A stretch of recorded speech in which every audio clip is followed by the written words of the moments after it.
দর্শক, আপনাদেরকে দেখানোর চেষ্টা করছি জাতীয় চক্ষু বিজ্ঞান ইনস্টিটিউট ও হসপিটালের বাড়তি নিরাপত্তা জোরদার করা হয়েছে। দর্শক, জুলাই আহতদের অনেকেই চিকিৎসা গ্রহণ করেছেন।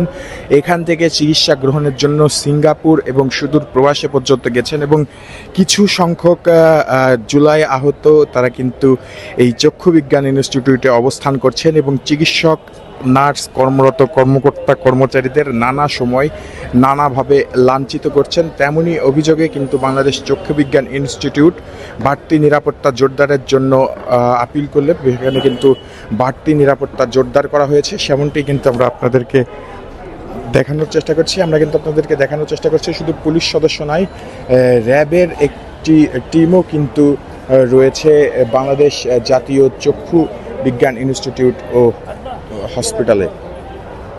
দর্শক, বাংলাদেশ জাতীয় চক্ষু বিজ্ঞান ইনস্টিটিউট ও হসপিটাল থেকে এই বাড়তি নিরাপত্তা জোরদারের ছবি আপনাদেরকে দেখাচ্ছিলাম। সুজয় মজুমদার, স্বাধীন 24, ঢাকা।